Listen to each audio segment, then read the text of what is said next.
Kaya siguro may bolt sa opisina ko. Isang tao lang. Isang araw lang, May 9, 3 days before election, pinag-cash advance ng 132 million pesos. Ayan po siya. Pogi.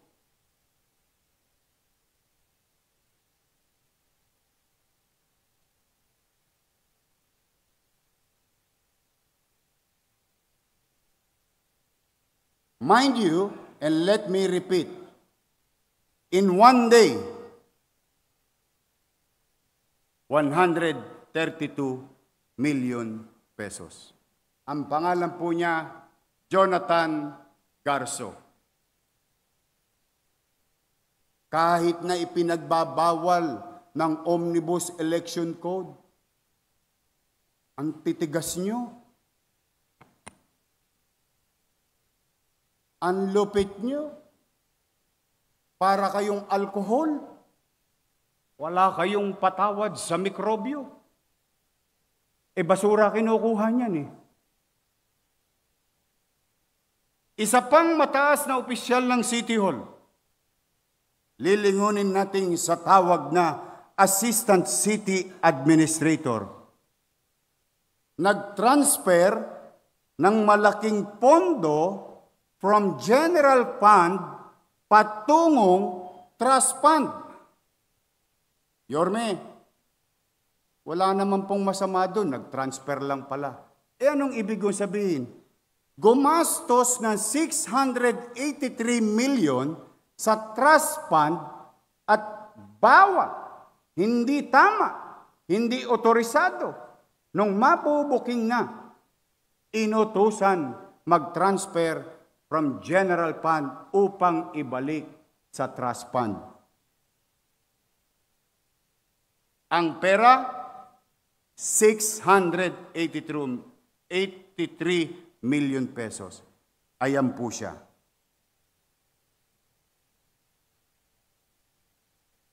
Joy Dawis Asuncion. Anong buwan? January to March. Nang walang authority. Ibig sabihin, winawaldas natin yung trust fund and the basic concept of trust fund, that fund has dedicated or merong takdang gamit. Nagalaw. Kung saan ginalaw sa mga manonood, pumanatag kayo. Aalamin po namin yun.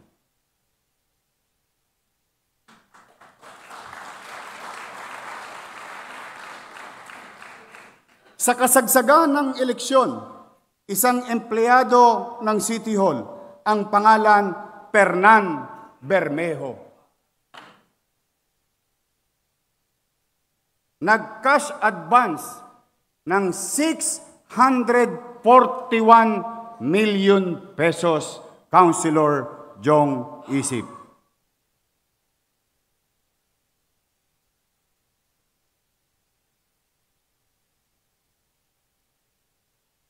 Kasi baka nagtataka kayo, bakit walang pambayad sa 10.2 billion? Service rendered, product received, product use, and so on and so forth. Nasaan ang pera? Unti-unti ko nang ipinamumulat sa inyo kung nasaan ang cash. Ayan po siya. Kung kanina, si Joy Dawis, first honor. Ito po, magna cum laude.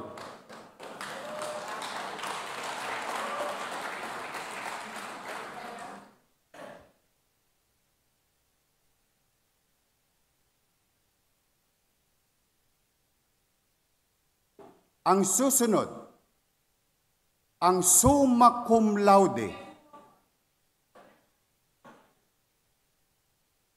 Attorney Marlon Lacson, amounting to 1.1 billion pesos.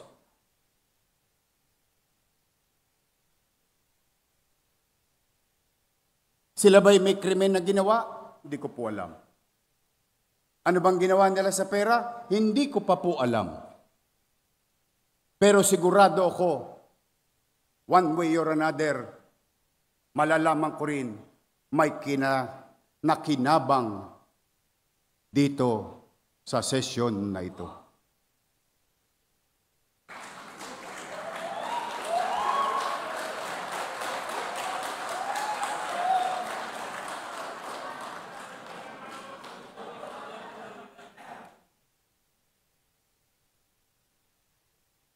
Before I continue, on a personal note, anong ginawa nyo naman sa Maynila?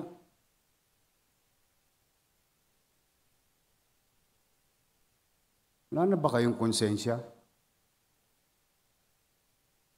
Puro na lang ba kayo si ako, paano ako? Wala na ba tayong kahihiyan?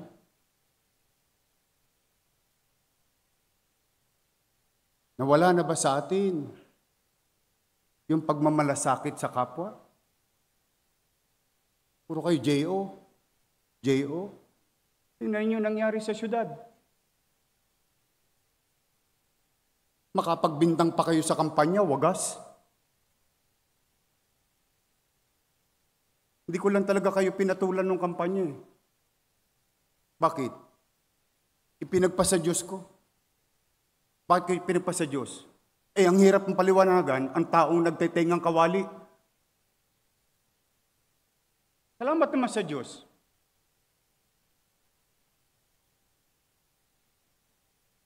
Awang-awa ko. Totoo lang. Magtatatlong linggo na ako hindi mapagkakatulog. Paano babangon muli ang Maynila? Sa 10 bilyon ang utang natin, ang pondo natin, 20 bilyon. At the rate we're going, our PS services amounting to 60% of what? Of 20 billion? That's 14 billion. And you still have about 6 billion. And you have a bayarin at 10 billion. How can we operate? How can you... Madam Vice Mayor, makisuyo lang po. Bawal na po sana sa inyo ang Zoom session. Hindi na po pwede pasum-sum na lang ang konsehal habang nasa Boracay nagsesesyon.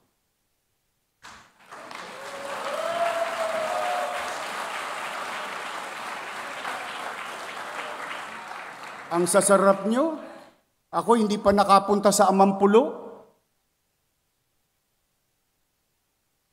Kaya ko naman. Hindi ko naman sinasabing masama yun. But if I may use the saying, for evil to succeed is for good men to do nothing. Ang pananahimik ninyo ay pagpayag ninyo na maghari ang kadiliman sa ating buhay at pamayanan. And I hope we start realizing we together repair this. We can repair this. We can heal the city.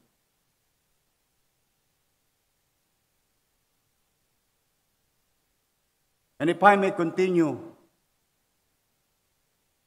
pasensya na kayo. Ito na yata ang pinakamahabang maririnig ninyo na inaugural session. But, again, kumanatag kayo. Wala akong sinisisi. Inilalahad ko lang ang paktwal na katayuan ng ating lungsod. To these individuals, whether you are still in the City Hall or not, I'm ordering you to submit your truthful liquidation report in accordance with the government rules and regulations You know the drill. You know the consequences of what you did. Para po sa kaibuturan ng ating mga kababayan, pumanatag kayo, baka maitanong nyo dyan habang nagko-comment kayo sa Facebook, anong gagawin sa kanila? I already stated it. We'll just focus on first things first. The garbage crisis, the peace and order of the city, and we will go after them.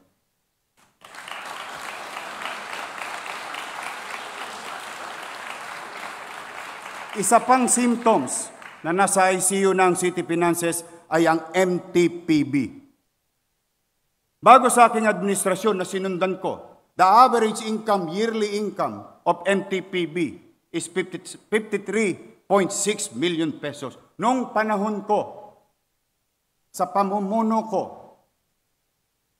itinalaga ko si Direktor Dennis Biyahe. At naging yearly income ng MTPB is 131 million pesos on average.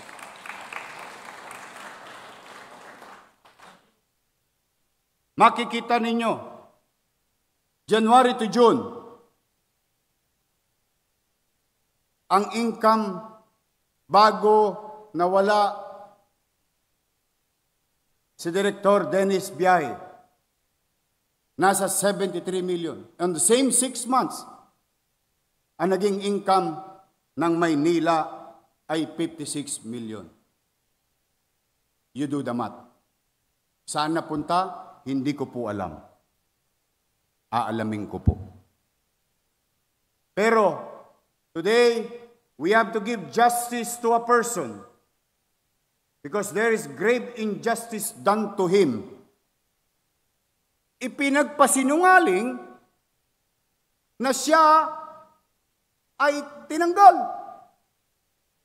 Para sa ating mga kababayan, hindi po siya tinanggal. Nag-resign po si Director Dennis Biyahe dahil dumarating na sa MTPB si Eddie at Patty. Now, what is the effect? The numbers don't lie. Hindi niya kaya. Bakit? Itinagubilin ko na pangalagaan ang ahensyang yaon. Pero pinagdudahan. Nino? Yung mga nandiyan dyan, sa tabi ng Office of the Mayor. Bakit? Kasi gusto na ni Congressman ng 2 congressman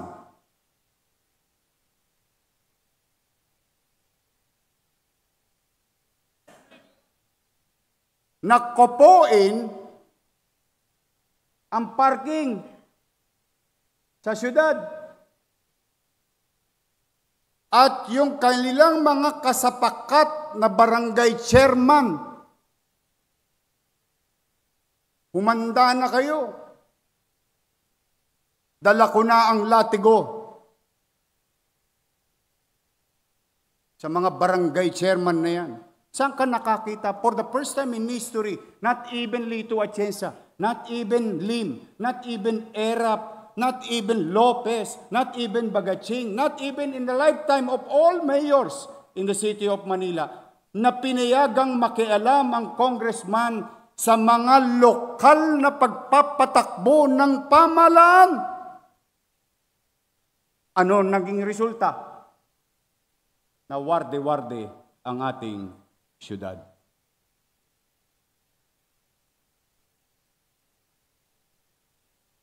Kasi atat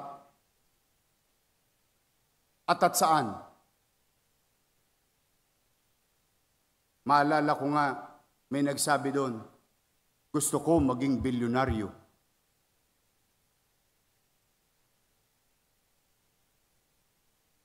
Pakiramdam ko, natupad niya na ang pangarap niya.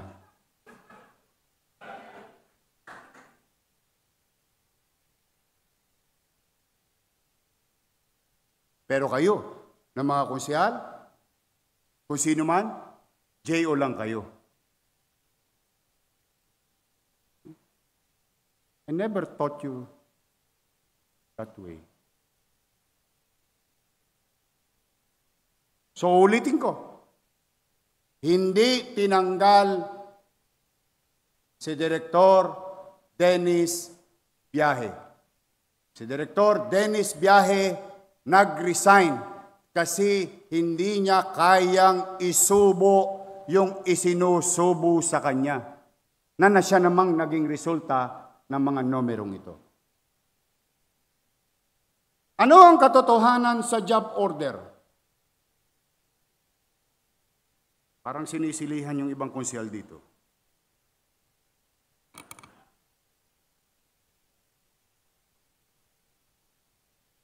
Naging supersize ang job order. From 8,309, naging 9,830. 1,500 na tongpats. At ang kinuha pa, pinakamahal na JO. Simula lamang ng Disyembre 2024 hanggang Marso ng 2025. Maliwanag na ito ay katas ng election job fair. Marami sa mga barangay chairman, mga kagawad na nakinabang dito. Maliwanag din na umabot sa 217 million pesos ang kakailanganing kunin sa kaban ng bayan, karagdagang pampasweldo sa kanila. Wala po sila sa City Hall, nag-house to house po sila. Kaya dito, sa ganitong sitwasyon, inatasan ko na mga department head na magrekomenda lamang ng based on what is essential and what is necessary. Now, let's start healing and curing our city's finances. At sisimulan ko ang pakiusap na ito sa aking mga minamahal na lolo't lola na nandito, nanonood sa kanya-kanyang tahanan, nanonood dyan sa bulwagan. Ako po, ayon sa pag-aaral ng ating finance team, hindi po sustainable yung ginawang pagdoble sa inyo ng allowance. Kaya naman, yung dati-rating 948 million times 2 ay hirap na po ang syudad. Kaya po, ako na po ang nakikiusap. Mga minamahal kong lolo't lola, ibabalik ko po sa dating sitwasyon ang ating financial allowance sa mga senior citizen ng Maynila.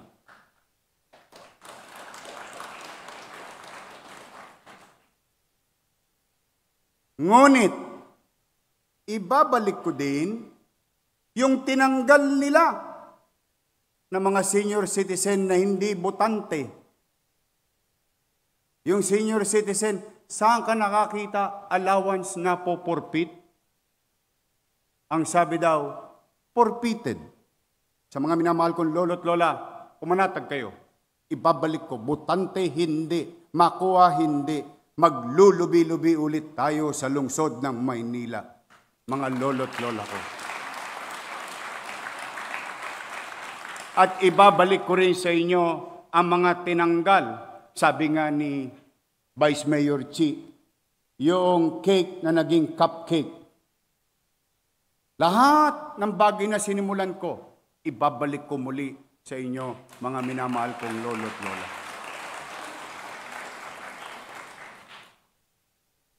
Kaya, ang pangako ko naman sa bawat isa sa inyo, ulitin ko, botante o hindi, may sakit o wala, nakuha o hindi, hanggat buhay ka, may pensyon ka sa lungsod ng Maynila. Because I will be remiss in my job and forsake my sworn duty to protect the interests of the majority if I continue this political stunt of fiscal recklessness of the past administration. Now, to the City Hall. I will lead by example. The City Hall will lead by example.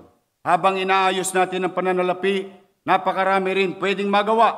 Hindi lang marami, kundi napakarami na ang pwede nating gawin agad-agad to make Manila great again. Total, lumaki akong sanay na walang tulugan. At noong panahon ng COVID, namuno ng walang uwian. Therefore, I will ask for sacrifices that I will not bear myself. I will not demand the kind of service that I will not be the first to render. My office will be the kilometer zero of this policy. Change begins at City Hall. On my first 3 hours in office, I have signed 20 executive orders and appointment of executive officials. That is to make sure that there is no vacuum and that engine for change start to hit the ground running 12:01 of June 2025. I've signed Executive Order number 1, directing all officials and employees of LGU Manila to be the exemplar models. We will start with basic, good moral and right conduct. To make Manila again, we must begin at City Hall. Ang opisyal at empleyado ay hindi pabaya sa trabaho at hindi abusado. May paggalang sa batas at mga alituntunin na pinahiral ng pamahalaan. Paggalang sa pakikitungo sa nangangailangan, magalang sa kapwa empleyado, magalang sa kapitbahay, at kung saan man kayo mapapadpad, maging magalang kahit kanino. Hindi irresponsable sa social media, hindi nagkakalat ng fake news. Sa oras ng trabaho, hindi nakikipagchismisan. Kahit lumang damit, hindi kailangan maging mukhang dugyot. May respeto sa oras ng iba at sa mga nangangailangan ng tulong. May busilak ng iting ipinapakita. Kahit hindi oras ng trabaho, handang lumapit at tumalalay sa sino mang nangangailangan ng tulong sa inyong paligid. Hindi makikitang nagkakalat ng basura, nagpapark ng sasakyan kung saan-saan. Para naman sa ating mga health workers, inaasahan namin na kayo'y magiging mapagkalinga. Huwag na kayong sisimangot. Padadalang ko kayo ng gamot. Kaya naman nahihirapan yung ating mga health workers eh. Anong ibibigay nila? Kispirin? Yakapsul? Togmolodon? Bakit? Itinira natin ng JO eh. Pambili na lang ng paracetamol, gineo nyo pa.